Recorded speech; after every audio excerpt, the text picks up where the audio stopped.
भारत माता की जय। सत्यमेव जयते। नज़र नज़र हाल दिल को पता है, और आप हमसे खफा हो गोपाल जी यादव साहब, ये साफ पता चलता है। आज से 4 रोज 5 रोज पहले आदरणीय आपने गंभीर आरोप जनप्रतिनिधि पे लगाए कि हम पार्टी के विरोधी हैं, और मैंने ऐसा कहा कि पार्टी का मैं रखोड़ा उड़ा दूंगा या पार्टी की धूल उड़ा दूंगी। तो गोपाल जी यादव साहब, मुझे ऐसा लगता है कि आप कोई नशा करते हैं। शायद आपकी नशे रात की खुमारी दिन तक नहीं उतरी। यदि आप उस वीडियो को गंभीरता से सुनते, मेरे पास वो वीडियो भी है, एक बार आप उस वीडियो को सुनना, और यदि आपके पास नहीं होगा तो आपके व्हाट्सएप नंबर पे मैं डाल दूंगा, उसको सुनना। मैंने ये कहा है कि यदि जनता के काम नहीं करोगी तो जनता आपका राखोड़ा उड़ा देगी, ये शब्द मैंने कहा। और मैं आज भी शब्द को कह रहा हूँ कि जनता के तमाम टैक्सों को हम लागू करते हैं और उनसे सारे कर वसूल करते हैं। यदि उनकी मूलभूत सुविधा हम उनको नहीं देंगे तो निश्चित रूप से जनता आने वाले समय में हमें परिणाम विपरीत देगी। दूसरी बात, माननीय गहलोत साहब के अभाव में या प्रभाव में आकर आपने जो आरोप प्रत्यारोप हम पर लगाए हैं, उस जीत के जश्न पे हम भी चाहते थे वो जीतना जश्न मनाए, पर जैसे आपकी वीडियो आई सामने तो फिर हमने अपने आप को बैक किया। आदरणीय गोपाल जी यादव साहब, आप नगर पालिका के 2 बार के अध्यक्ष रहे हैं। मैं आपको आपका आईना दिखाना चाहता हूँ, चूँकि मैं भी इसी मिट्टी से हूँ और इसी शहर से हूँ, चूँकि 9 किलोमीटर मेरा गाँव है। मैं कहीं ग्वालियर पूना झांसी से नहीं आया हूँ, मैं इसी मिट्टी से हूँ। माननीय गोपाल जी यादव साहब, 2008, 2013 और 2018 में सीना ठोक के कहने वाले कि हमने दिलीप शेखावत को निपटा दिया, वो आप ही थे ना माननीय गोपाल जी यादव साहब। 2022 में आपके पुत्र को टिकट नहीं मिल रहा था तो 150 लोगों की गाना गार्डन पे पार्टी करके सुरन पार्टी खिला के 18 पार्षदों को निर्दलीय चुनाव लड़ाने की और दिलीप शेखावत की पूरी पैनल को हराने की तैयारी करने वाले आदरणीय कमल के फूल पर चुनाव जीतने वाले आदरणीय गोपाल जी यादव साहब, वो आप ही है ना। यदि मेरे शब्दों को आपको ऐसा लगता है कि मैं हवाई बात कर रहा हूँ या झूठ कह रहा हूँ, तो मैं आपको मीडिया के माध्यम से खुला चैलेंज कर रहा हूँ और चुनौती दे रहा हूँ। आदरणीय गोपाल जी यादव साहब, आपकी भी आस्था डेलनपुर सरकार में है और मेरी भी आस्था डेलनपुर सरकार में, क्योंकि मैं तो उनकी जन्मभूमि से हूँ, मैं तो उनकी उस मातृशक्ति से हूँ जहाँ वो विराजमान है। मैं आपको इस बात को चैलेंज करके कहता हूँ, क्या आप डेलनपुर सरकार की कसम खा के ये बात कह सकते हो कि आपने दिलीप शेखावत को चुनाव, भारतीय जनता पार्टी को चुनाव नहीं हराया?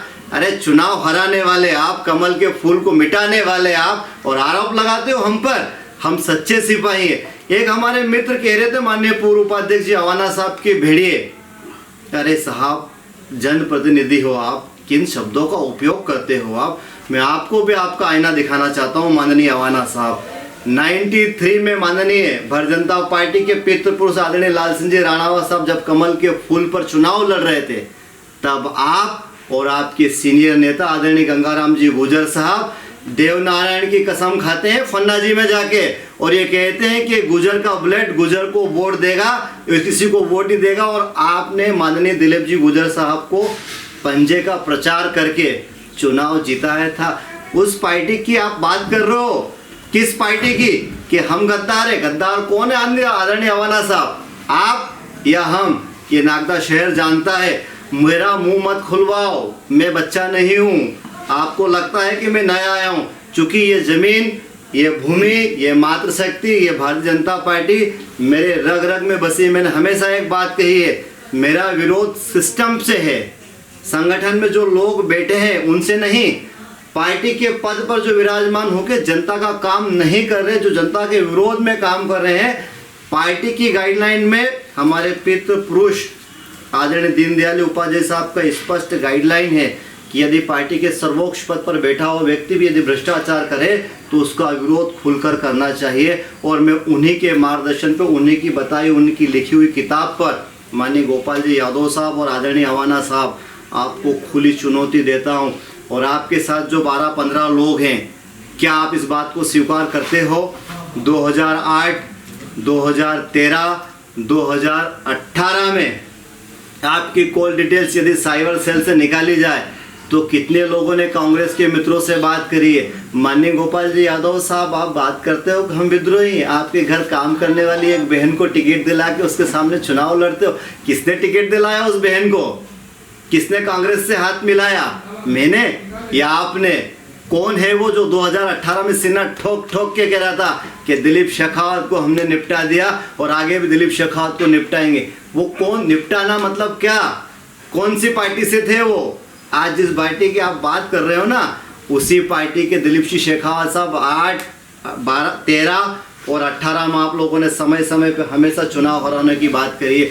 और आज जिस पद पर माननीय विधायक जी आप विराजमान हैं, आदरणीय डॉक्टर तेज बहादुर सिंह जी चौहान साहब, मैं आपसे भी ये निवेदन करूँगा, 2018, 2008, 2013 में जब माननीय दिलीप सिंह जी शेखावत साहब ने नामांकन रैली निकाली थी, तब आप भी भूमिगत थे और आप भी कहीं सभा में दिखाई नहीं दिए। इसलिए मेरा आपसे भी ये निवेदन है कि जिस प्रकार की अनर्गल तरह की बातें चल रही है ना, आज सिस्टम में आप हैं, सत्ता में आप हैं, आपकी भी नैतिक जवाबदारी है कि ऐसे लोगों को आप अंकुश कैसे, अन्यथा फिर वो सारी बातें सामने आएगी, चाहे वो राजन अवेना जी हो, चाहे गोपाल जी यादव साहब हो, या फिर इस पार्टी से जुड़ा हो कोई भी व्यक्ति हो। मुझे आरोप प्रत्यारोप लगाने का कोई शौक नहीं है, पर मैं मेरे वार्ड के साथ, मेरे इस नागदा शहर की जनता के साथ सदैव तन्मयता के साथ खड़ा था, तन्मय के साथ खड़ा हूँ। और रक्त की अंतिम बूंद तक, ये रक्त की अंतिम बूंद भी यही कहेगी कि भारतीय जनता पार्टी जिंदाबाद थी, जिंदाबाद है और जिंदाबाद रहेगी। परंतु इस प्रकार की धांधली कतई बर्दाश्त नहीं होगी। जय हिंद, जय भारत। और अंततः फिर मैं आपको गहलोत साहब के माध्यम से बात कह रहा हूँ, आदरणीय गोपाल जी यादव साहब, आपको यदि लगता है तो डेलनपुर सरकार के यहाँ चलने के तैयार हो जाइए। क्या आपने 2018 में चुनाव दिलीप शेखावत को नहीं हराया? क्या आपने सीना ठोक के नहीं कहा? मैं आपको चैलेंज कर रहा हूँ, इसलिए कर रहा हूँ क्योंकि हो सकता है कि कल आप काउंटर करें, पर काउंटर करने के साथ साथ इस बात को, इस चुनौती को भी स्वीकार करना कि चलना पड़ेगा डेलनपुर हनुमान मंदिर पर। जय हिंद, जय भारत।